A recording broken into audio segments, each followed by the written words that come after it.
4월 들어서 그야말로 광폭 행보를 보여주고 있습니다. 이달 들어서 소환 일정만 벌써 12개가 됩니다. 이를 두고 야당에서 윤 대통령과 김 여사의 공동정부 아니냐 하는 비판까지 하고 있습니다. 김 여사의 모습부터 보고 이야기를 하나씩 풀어가겠습니다.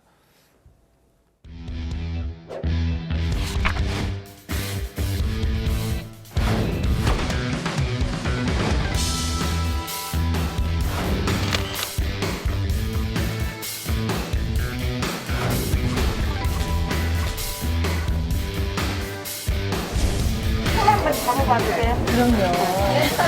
힘내세요.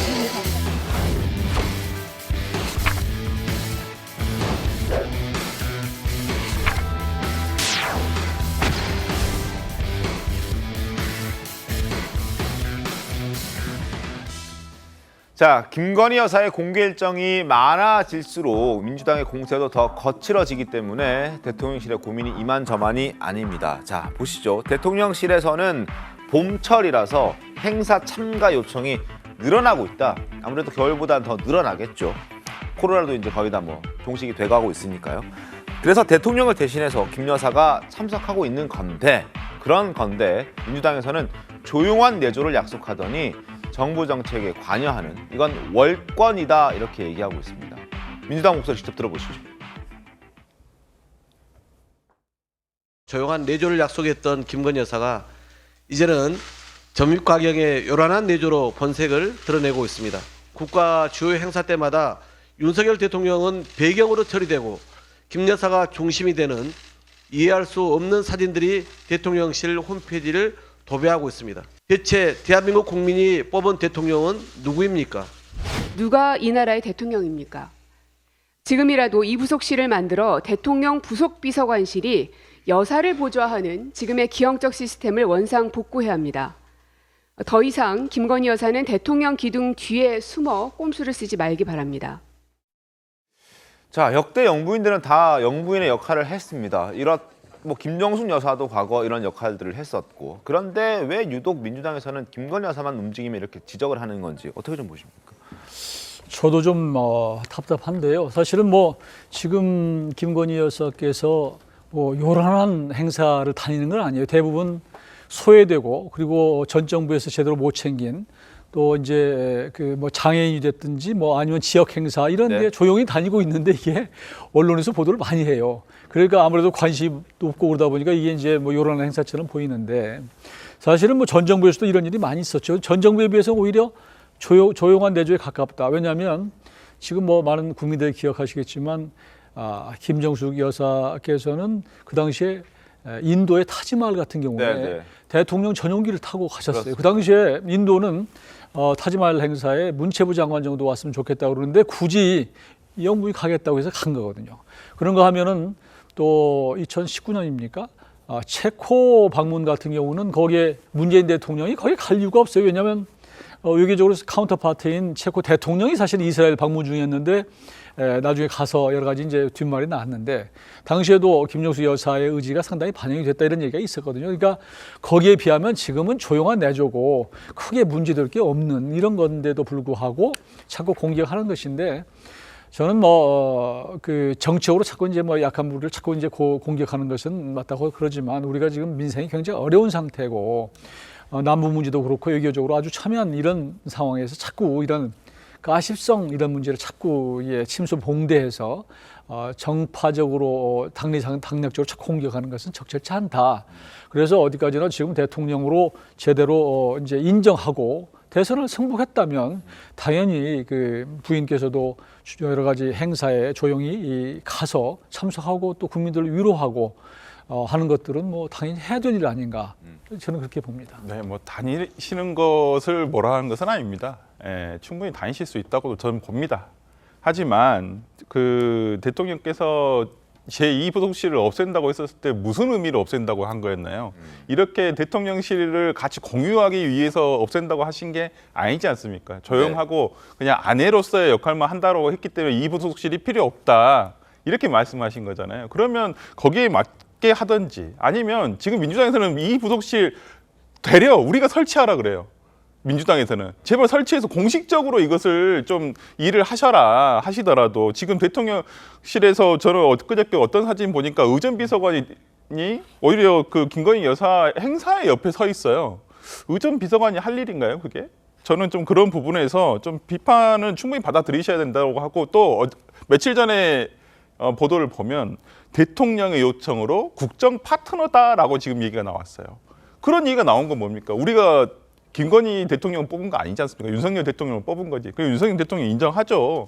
그렇지만 이런 부분에서 국정 파트너가 된다는 얘기를 해서는 안 된다고 봅니다. 대통령실에서도 그런 얘기가 메시지가 나와서는 절대로 안 된다고 보고요.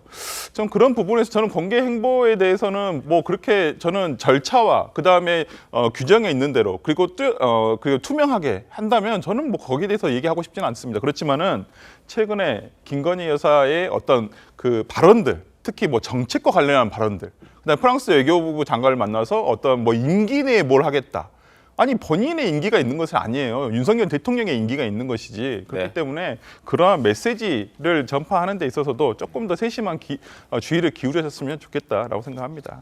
알겠습니다. 뭐 상황을 좀 지켜보는 그 시선이 좀 다를 수 있다라는 생각도 드는데 그런데 최근에 이제 총선 1년 앞으로 다가오면서 대통령실에서 근무하고 있는 뭐 수석 비서관이라든지 행정관이라든지 이런 사람들이 내년 총선에 출마한다는 이야기가 많이들 나오고 있습니다. 숫자가 꽤나 많다 이런 얘기들도 많이 나오고 있는데 근데 대통령실에서는 아니다라고 선을 긋고 있거든요. 그런데 하필이면 어제 김건희 여사가 참석했던 행사에 눈에 띄는 인물이 한 사람 있었습니다. 화면을 좀 보시면서 말씀을 드릴게요. 바로 빨간색 동그라미를 친 저 사람입니다. 강승규 시민사회 수석입니다. 대통령을 보좌하는 대통령실에서 근무하는 시민사회 수석이 어제 충남에서 있었던 저 야생동물 구호 활동하는 그 행사에 굳이 참석을 했습니다. 그래서 사진이 찍혔습니다. 논란이 많고 비판을 자초했다는 지적이 있습니다. 왜냐하면 마포에 그동안 재선을 했던 의원 출신인데 이번에는 마포 대신 충남에 출마를 하려고 하는 계획이 있다는 얘기가 있기 때문입니다. 어떻습니까? 그렇죠. 지금 어제 간 장소가 강승규 수석의 고향입니다. 네. 출신지죠. 그러다 보니까 이제 강승규 수석이 서울 마포에서 떠나서 그 충남 저 예산으로 출마하는 것 아니냐. 이제 이런 지적이 당연히 나올 수밖에 없고요. 아마 본인도 그런 걸 굉장히 의식하고 있을 겁니다. 그래서 사실은 뭐 대통령 부인 행사에 그 시민사회 수석이 굳이 갈 이유는 없거든요. 네. 그러니까 아마 제가 보건대는 그런 것 저런 거를 염두에 두고 동행을 한 것이 아닌가. 그러나 그 동행을 놓고서 우리가 뭐 사실 비판을 할 수 있지만 그게 무슨 잘못됐다 또 이렇게 얘기하기는 어려운 상황이다. 이렇게 그 말씀드립니다. 알겠습니다. 차기 총선에 나올 거라는 대통령실에 근무하는 사람들이 40명, 50명 이런 얘기들이 나오고 있습니다. 거기에 대해서 정치권에서는 어떻게 얘기하는지 한번 들어보겠습니다. 대통령실에서 한 40명 출마한다는 얘기가 있지 않습니까? 총선을 앞두고서. 역대 정권마다 이 대통령실에서 근무를 했거나 정부에서 근무했던 분들은 총선에 그 상당히 좀 유용한 자산이었거든요. 근데 우리 정부도 충분히 그럴 수 있다고 봅니다. 근데 나가실 분 많을 거 아니에요? 장관 하시는 분들 중에. 그건 개개인별로 확인을 해봐야 될 일입니다. 제가 지금 듣고 있는 얘기로도 검사 출신인데 총선 나가고 싶어하는 분들 결코 적지 않거든요. 그리고 더 임박하면은 더 많이 뛰어들 겁니다. 그래서 최소한 수명보다는 10수명에 훨씬 더 가깝지 않을까. 그래서 시중에 떠도는 괴담은 근거 없는 것임을 분명히 밝혀드립니다. 특정 직업 출신이 수십 명씩 대거 공천받는다는 것은 있을 수가 없는 일입니다. 그런 일은 일어나지 않을 것이며 당대표인 제가 용인하지도 않겠습니다. 자, 신문 함께 살펴볼까요? 중앙일보 보겠습니다. 대통령실 참모 40명 총선 차출설에 대해서 대통령실은 부인하고 있습니다. 선거에 관심 있는 인사가 5명도 안 된다라고 얘기를 하고 있습니다. 이 말 누가 믿을까요, 김재진 변호사님? 일단 대통령실 입장에서는 굉장히 좀 이제 참모 40명 총선 차출설 이거 자체가 좀 부담스러운 그런 워딩이라서 아마 이렇게 저렇게 좀 적극적으로 방어를 하는 것 같습니다. 사실 뭐 어떤 특정 직업군, 뭐 검사 얘기가 나왔지만 참모, 뭐 대통령실 참모다 해서 이런 특정 직업군한테 어떤 뭐 출마 자체를 막는다. 이거 자체도 사실 말이 안 되는 거거든요. 사실 정치적인 능력이 있으면 어떤 커리어를 가졌던 총선에 출마하는 건 문제가 안 됩니다. 뭐 더군다나 문재인 정부 시절에도 고민정 의원 뭐 포함해가지고 다수의 청와대 출신들이 총선에 나오지 않았습니까? 그럼요. 그래서 그 부분은 크게 문제될 건 없고 다만 대통령실 입장에서는 두 가지인 것 같아요. 일단은 지금 이제 윤석열 대통령이 어쨌든 민생 드라이브를 걸고 있는 상황인데 지금 어떻게 보면 좀 으쌰으쌰 열심히 일해보자 이렇게 하는 상황인데 네네. 벌써 1년 남짓 남은 총선에 이렇게 나오겠다 하면은 어떻게 보면 좀 대통령실의 기강이 흔들리는 거 아니냐 이런 부분을 좀 바로 잡을 필요도 있고 그리고 두 번째로는 이제 김기현 대표 체제가 출범하면서 간혹 그런 얘기들이 좀 나왔습니다. 이제 대통령실에서 공천에 지나치게 개입하는 거 아니냐. 그래서 이것 때문에 좀 민심 위반도 있곤 했는데 이런 걸 좀 사전에 차단하는 그런 효과를 노리기 위해서라도 현재 좀 대통령실에서는 이 40명 차출설에 대해서는 좀 강하게 좀 반대를 하고 부인할 수 있습니다. 부인할 수 있죠. 지금 기강이 해이해지면 안 되는 그런 상황이기 때문에 부인할 수 있긴 합니다만 부인을 할 때도 잘 납득이 될 정도의 수준은 해야 우리도 받아들이고 이해를 하고 넘어갈 텐데 선거에 관심 있는 대통령실 직원이 5명밖에 안 된다니 이건 모르겠습니다. 저는. 예. 차출 40명 이건 사실이 아니고요. 네. 차출은 누군가 필요해서 당신 나가시오 이런 거거든요. 이제 말하자면 인재 영입 차원에서 제가 보기에는 이제 이렇게 뭐 수십 명이 거론되는 것은 자가 발전이다.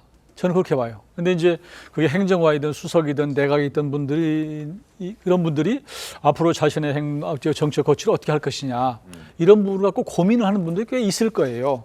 그런 차원에서 나는 이제 출마 자체도 좀 열어놓고 본다 이런 것이고 그걸 다 망라하면은 뭐 전체적으로 한 40명 되지 않을까 이렇게 보는 것인데 더 문제는 이분들이 아무래도 대통령과 지근거리에 있고 네. 하다 보니까 예전에도 문재인 대통령이든 뭐 전임 정부에서도 보면 대통령과의 거리를 굉장히 가깝게 해서 총선 때 마케팅으로 쓰는 것이거든요. 그러니까 특히 이제 이런 상황에서 집권 여당 같은 경우는 아무래도 유리한 지역, 그러니까 TK든 뭐 부산, 영남 이런 쪽에 대부분이 거론되니까 네. 그런 부분 우리 의원들이 굉장히 예민해하는 것 같아요. 그래서 이제 조금 그런 건 아니다 이렇게 자제를 좀. 그런 것 같습니다. 근데 2020년 총선을 앞두고도 사실은 문재인 정부 이 청와대 사람들 40명 차출설이 또 있었어요. 그때도. 그때 청와대에서도 부인했어요. 근데 결과가 어떻게 됐죠?